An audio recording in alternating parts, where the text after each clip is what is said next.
Man, out of all of the seasons of The Boys, this season really shows and highlights the Michael Jackson song where he's like, all I want to say is that they don't really care about us.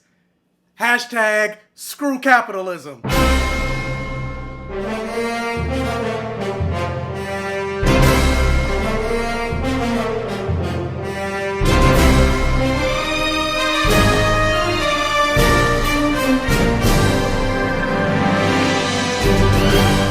And welcome to my safe haven. Thank you guys so much for clicking on another video and joining me here on the Black Gay Comic Geek channel. If this is your first time checking out one of my videos, allow me to introduce myself. My name is Michael. I am the Black Gay Comic Geek, and I always say the things that I love to talk about on my channel has blood, sex, gore, and magic, or any variation of the force. I like to talk superheroes, I like to talk comic books, I like to talk video games, I like to talk horror movies, I like to talk action movies, I like to talk sci-fi, and I like to talk fantasy, and I like to talk about the lack of black and queer representation, or just black and queer representation period, in fantasy sci-fi media. So if that's something that you're interested in, become a subscriber here on the Black Gay Comic Geek channel. But whether you're subscribed or not, do me a favor. Please, please, please, please, please, I can't emphasize this enough. If you could please hit that like button. It'll really help with the YouTube algorithm and getting this video and my channel out there so we can get the views, so the channel can grow, so we can get the subscribers, so I could do this job full time and not have to work a 9-to-5 job Monday through Friday while also trying to make content. This can be my 9 to 5. That is the goal. Instead of me being up right now at 2 o'clock in the morning when I have to work in the morning to make a video for the boys so I can get out by tomorrow. But anyway, this is going to be a non-spoiler review for season 3 of The Boys. If you want me to do a spoiler review, if you want me to do a live spoiler review with Ron and Frankie, hit me up in the comments. Watch, like, share, comment on this video for the algorithm. And if that's something that you want me to do, I'll hit up my little co-host and see if they want to go live to talk about season 3 of The Boys. But anyway, it's going to be a non-spoiler review. We're talking about season 3 of The Boys. The first 3 episodes are currently out, but I actually want to say thank you to Amazon and Amazon Prime. I actually saw the entire season a little while ago, like sometime last week. I binge watched, I think it's 9 episodes. I saw all 9 episodes of season 3. I'm actually surprised they released the first 3 episodes, considering there are only like 8 or 9 episodes this season. So we pretty much are almost already at the halfway point. And so this season of The Boys takes place 1 year after the end of season 2, where Stormfront was revealed to be a Yahtzee to the rest of the world, and she was also dating Homelander. And so this is Vought, Homelander, the rest of the 7 picking up after basically having a person like her on the team, while also the boys, Huey, now working with Congressman Newman and him trying to take down superheroes the more traditional route instead of working with the boys, and them picking up the pieces to still try to take out Homelander and the rest of Vought. And man, like, The Boys in general, but especially this season, like, you know how I said, like I even said in my intro, how the things I love in my fantasy has blood, sex, gore, and magic. Like, this season specifically, it's like double the blood, double the sex, double the gore, and double the magic. Even though they're technically science superheroes, it's not really magic, it's science, but it's science that doesn't exist. We don't have the ability to create a Homelander or Starlight or Queen Maeve, etc. using science. So it's basically magic. And so with season 3, you got the return of all of our fan favorite characters. Carl Urban back to play Billy Butcher, Jack Quaid as Huey, Aaron Moriarty as Starlight, Laz Alonso as Mother's Milk, Tom Capone as Frenchie, etc., etc. Anthony Starr as Homelander, and all the characters that we know and love from the other season. Chase Crawford. And I'm just laughing because they just do so much like hilarity and just put this character through the ringer as the Deep. I feel so bad for his character sometimes, even though he's a jackhole. He needs to suffer, but the stuff that they do with the Deep is just so funny. But Chase Crawford though, like, his eyes are like, but yeah, so yeah, the Deep, no. Chase Crawford, call me. And not even just, I mean, Laz Alonso, call me. And you got the legend himself, Giancarlo Esposito, who's making bank not only as Stan Edgar, CEO of Vought, but then he's also playing Moff Gideon in The Mandalorian, which comes back, I think, this year, at the end of this year, or maybe next year. But yeah, but the thing about The Boys, like, I love the show overall. And I've loved the first season. The second season, I didn't like as much, mostly because of the character of Stormfront. And then not even just that, but like the timing of when the show came out. Like season 2 came out really like during the height of like the Black Lives Matter protests, the murder of George Floyd, Ahmaud Arbery, Breonna Taylor. And it was just a lot. And granted, welcome to America, welcome to the world. There's stuff and turmoil and trauma going on with black people every single day, every single year, that so long as white supremacy exists. But it just really came out at a heavy time. And so having that character of Stormfront, and then there was a moment in an episode where she went into a whole ass apartment building and just started unaliving black people. Like the season, and I get that was the point of the season, but just the timing of it, it rubbed me the wrong way. And then also, I just feel like overall, season 2 just wasn't as exciting for me in terms of like the storyline. So not that I disliked season 2, I just didn't enjoy season 2 as much as I was hoping and as much as I enjoyed season 1. But this season, season 3, I'm already going to say it, like it's my favorite season of the show so far. But not only do they kick up the blood, sex, gore, and magic, like the story that they tell this season, the suspense, and the political comment, like this season in terms of the political commentary is so biting. Like this season talks about the toxicity of fandom, which I just recently made a video about. If you haven't seen that video, click that link up here.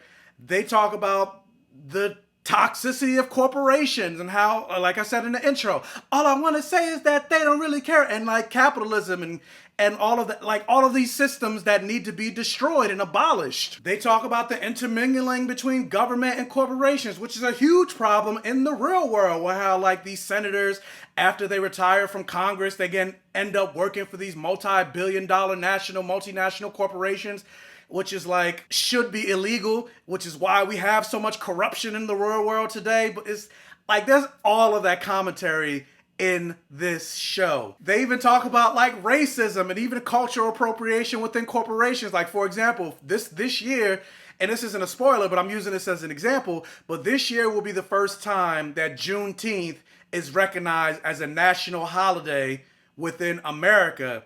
And they even talk about that with commentary where like corporations are latching on to important holidays and recognitions to try to make money off of it. They don't actually care about these holidays and what they mean. They're just trying to mooch off of it. Like, for example, in the real world, like I see like Walmart is releasing like Juneteenth merch, but yet they don't pay their workers. They don't, especially their black work. They don't offer health care, yada, yada, yada. But yet Juneteenth is about the end of slavery, at least in Texas, because slavery still existed after Juneteenth. Because I'm like, always, just to go on a quick little rant, I always kind of wondered why they made Juneteenth a national holiday when it wasn't the end of slavery, because slavery still existed in 2 states. The actual end of slavery, it should be the ratification of the 13th Amendment, which happened on December 6, 1865. So I'm like, that should be the national holiday, because that's when slavery was actually abolished, not on Juneteenth. But anyway, that's the end of my little mini rant about that. But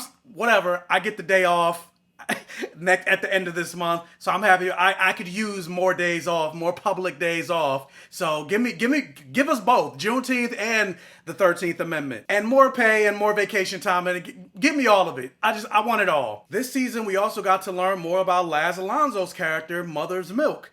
And I appreciated that we're actually getting some more backstory with him, and he's just not there to be a foot soldier. Speaking of, we got backstory from a lot of characters. We got backstories from Mother's Milk. We got more backstory with Tom Capone's Frenchie's character and his connection with Kimiko. And not only just that, but we got more backstory with Billy Butcher and his brother, because we know that Huey's character reminds him a lot of his brother Lenny, and his brother Lenny died under mysterious circumstances, and then also how his father was abusive.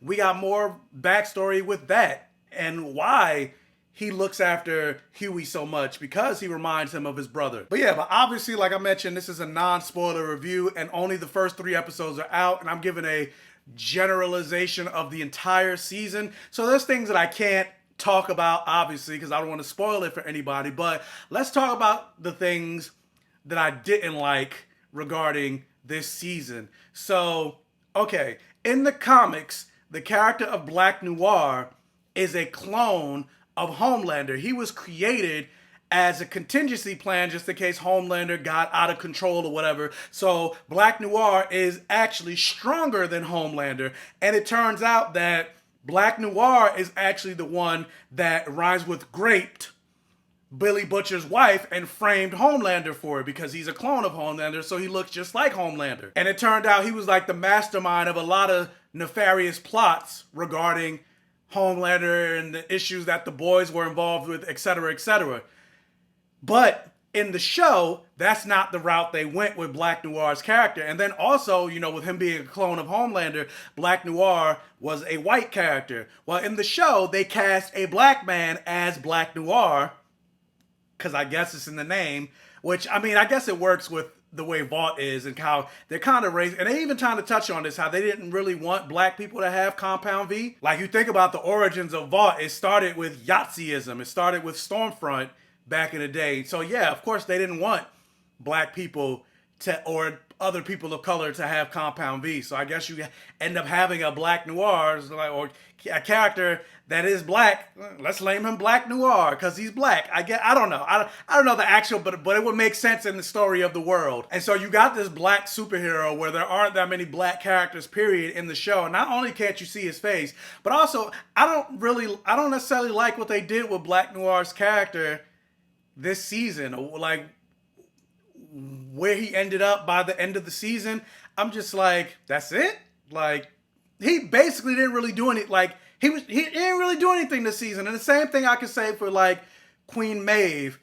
And again, no spoilers, but, like, I always thought because she was the Wonder Woman of the group or the team, the Wonder Woman analogy, the Wonder Woman ripoff, so to speak, like, she would have had a more prominent role, not even just within the Seven, but within this world. And Queen Maeve didn't really have that much of a storyline this season. And that kind of disappointed me because I like her character. And that's not to say they didn't do anything with her, but I could probably count on one hand the number of moments and episodes that she even showed up. And I don't even think it will fill up my whole hand. And then also my biggest gripe with this season, not a spoiler again, but in the comics, because they made this big announcement that Jensen Ackles, who most people know as Dean Winchester, is joining the cast as the superhero Soulja Boy, which is a ripoff of Captain America. And in the comics, Soulja Boy is gay or gay adjacent. So in the comics, there's a moment where Soulja Boy really wants to join the Seven. And so Homelander, trying to see how powerful his influence is and how willing people are willing to go and how far people are willing to go to join the Seven and how much influence he has, he convinces Soulja Boy to sleep with him to get him to join us. He's like, in order for you to join the Seven, you have to have sex with me. Here's a panel from one of those moments. And yet none of that was in the show. And somebody made mention to me, and I had a feeling they were going to do this. But somebody may mention this to me for a while, and they say, well, maybe it's because they didn't want to include Grape in the show.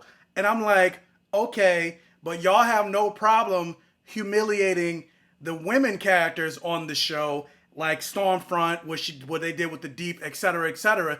And the point of this show is that these people are these superheroes are terrible people. So why is it that you have no problem showcasing harassment when it comes to the women characters, but yet when it comes to the male characters, they're like, oh, we're not going to do that. Like, or even just to reference that Soulja Boy is gay. Like, I guess he is in the comic, or even if he's not, like he's gay for pay. Like, there was none of that, none of those references in this season. Not a fan of that, because this is just another example of media companies or television shows or whatever adaptations removing queerness from the source material. And that's not to say there were no queer moments, no queer elements, no queer scenes, no queer people, period, in the show. But it's still like, this was a major element in the character, what happened with Soulja Boy and his interaction with Homelander. And I get what they ended up doing in the show. It probably wouldn't have made sense considering what they did with their characters. I get that. but at least maybe not have that scene, but at least have some element of saying that Soldier Boy is gay, queer, bi, whatever. But either way, the show is great. Like, if you've seen the first episode already, just like the first 10 minutes, first 15 minutes, what they do in those first 15 minutes, you're just like, oh wow, so y'all are starting already. Like, what they did, and it was a moment that goes to show that Ant-Man could have easily defeated Thanos if they had him around during Infinity War. Because what they did with that, like, I thought he was going to go one way, and he ended up going another way, and I was just like, oh no. As a person that has gotten something like that done before, when it comes to like a test, that does not feel good. So I'm like, why would you even want that? If you haven't seen episode 1 yet, you're not gonna know. But once you see episode 1, you're gonna know exactly what I'm talking about. But anyway, like I said, I had a blast with this entire season. I loved season 3. Season 3 was my favorite of the season so far. It was so damn politically biting. And yeah, like, I couldn't recommend watching this show enough. If you haven't seen seasons 1, 2, or 3, definitely check it out. The first 3 episodes are out. So yeah, I'm going to say the entire season 3 of The Boys is a definite blockbuster. I can't wait for season 4. And based on how this season ended, I'm like, I don't see the show going past maybe 5 seasons. So maybe next season will be the last. Maybe it'll, like, yeah, because I don't see it going past 5 seasons considering what they've done. But yeah, anyway, the question is, what did you think about the first 3 episodes of The Boys? Did you like the first 3 episodes? Let me know all of your thoughts in the comment section below. Also, if you can, please hit that thumbs up button and like this video to really help out with the channel. If it's one of your first time checking out one of my videos, please check out the other videos on my channel. And if you like what you see, please subscribe for more and hit that bell notification button so you're alerted every single time I post a new video. And tell your friends, families, and neighbors about my channel to help me continue to grow. And as always, I will catch you guys next time.